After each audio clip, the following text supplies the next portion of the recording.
Assalamualaikum students, how are you all? I hope you all will be fine. In this video lecture, we are going to discuss the 5 generations of computer. We will discuss the generation of computer on the basis of hardware, on the basis of software, ठीक है, computing characteristics like speed, number of instruction executed per second, their physical appearance and their applications, ठीक है. So here we go. First generation of computer. First generation of computer was invented in 1940 to 1956. ठीक है. Vacuum tubes were used in the first generation computer. Vacuum tubes generated so much heat that they had to be cooled by air conditioner. Vacuum tubes burn out very often and it was very difficult to repair and maintain the computers of first generation. Okay. जो evolution of computer में हमने ये पढ़ा था कि हमारे पास एक calculating device थी अबैकस, ठीक है. उससे हम लोग एडिशन, सब्ट्रैक्शन और मल्टीप्लिकेशन कर सकते थे, ठीक है.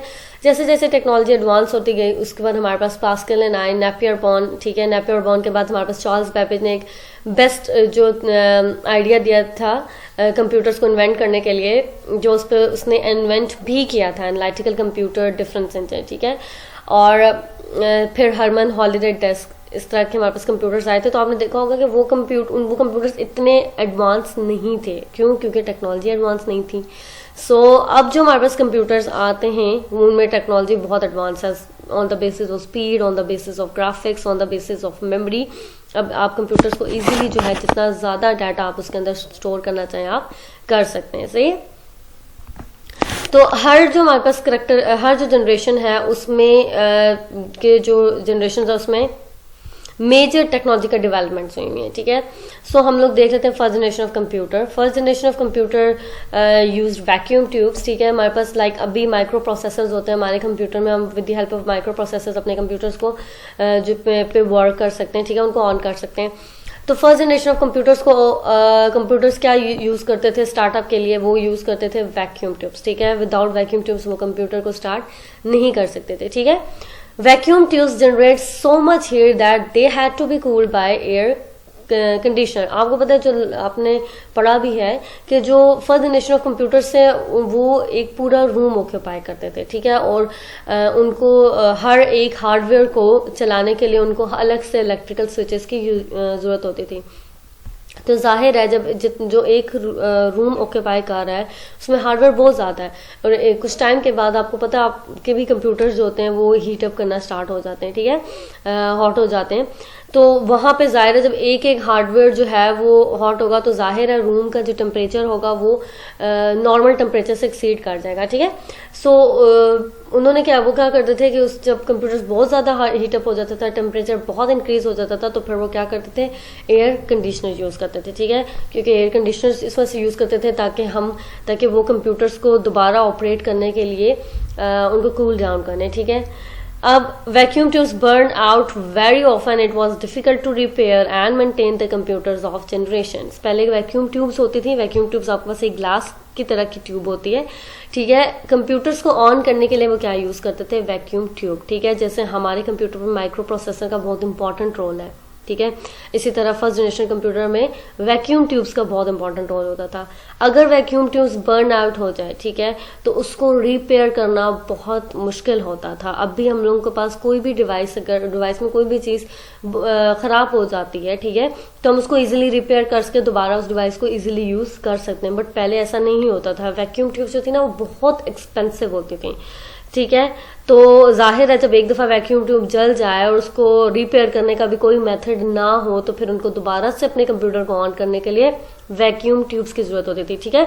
आपने क्या याद रखना है कि वैक्यूम ट्यूब्स जो किस जनरेशन में यूज होती थी, फर्स्ट जनरेशन ऑफ कंप्यूटर में. हम इसके कैरेक्टरिस्टिक्स को जो है ना वो 1 by 1 देख लेते हैं. First generation computers used vacuum tubes, as we have already discussed. Its speed was low and memory was very low. Obviously, अब तो जनरेशन जैसे न्यू टेक्नोलॉजी आती जा रही है, हर एक कंप्यूटर के अंदर न्यू अमेंडमेंट्स की जाती हैं, ठीक है.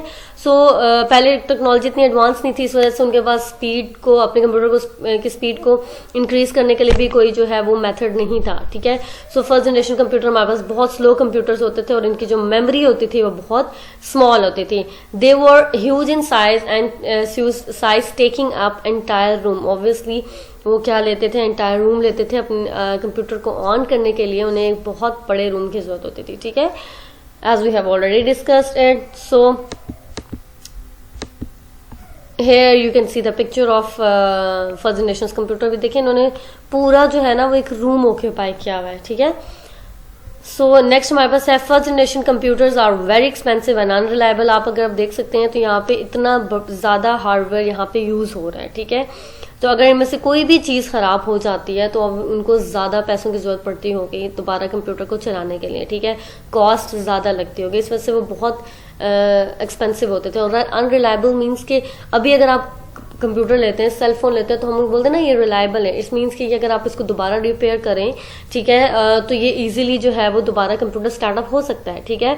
लेकिन पहले जो थे वो कंप्यूटर्स में अगर वैक्यूम ट्यूब्स जल जाए तो वो तो रिपेयर भी नहीं होती थी। इस वजह से हमारे पास जो कंप्यूटर्स थे वो अनरिलायबल होते थे।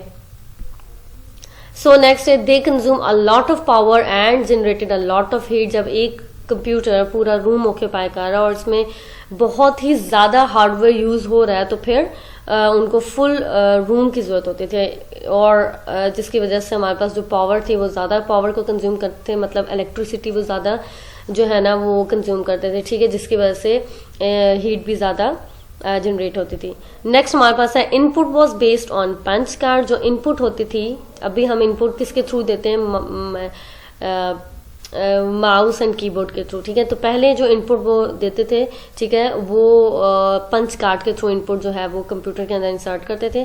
सो और जो output was obtain on print out through electric typewriter. और आउटपुट उनको किस फॉर्म में मिलती थी, एक प्रिंट आउट्स मिलते थे उसके, ठीक है, और with the help of typewriter. So first generation computer में इनपुट के लिए क्या चीज यूज होती थी, ऑब्वियसली पंच कार्ड्स यूज होते थे, ठीक है, और आउटपुट किस पे डिस्प्ले होती थी, इलेक्ट्रिक टाइपराइटर पे।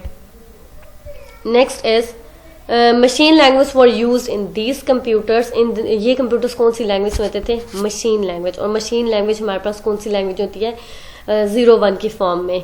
और 0-1 की फॉर्म इसको हम दूसरा नाम ये भी बोलते हैं बाइनरी लैंग्वेज, ठीक है। सो फर्स्ट जनरेशन कंप्यूटर्स हमारे पास कौन सी लैंग्वेज यूज करते थे, मशीन लैंग्वेज। अब जो जितने भी कंप्यूटर्स होते हैं ना, हर किस मोस्टली कंप्यूटर्स में मशीन लैंग्वेज डिफरेंट होती है। So first generation of computers जो थे वो 0-1 समझते थे। लेकिन आपने ये चीज याद रखनी है कि जो हमारे पास कंप्यूटर है वो सिर्फ एक ही लैंग्वेज समझते हैं, 0 एंड 1, ठीक है, इसके अलावा वो कोई और लैंग्वेज नहीं समझते, ठीक है। अभी जो इंग्लिश उर्दू है ये तो नेचुरल लैंग्वेजेस हैं। हमने कंप्यूटर्स को इस तरह ऑपरेट किया हुआ है, इस तरह उसको प्रोसेस किया हुआ है कि अगर हम ए लिखते हैं तो वो उस ए को जो है ना पहले बाइनरी लैंग्वेज में प्रोसेस करता है, ठीक है, क्योंकि उसको समझ ही बाइनरी लैंग्वेज आती है, और फिर उससे कन्वर्ट कर देता है हमारे पास एक इंग्लिश लैंग्वेज में। और इन सब चीजों के लिए हमारे पास कंपाइलर्स यूज होते हैं। We will discuss the compilers later, okay.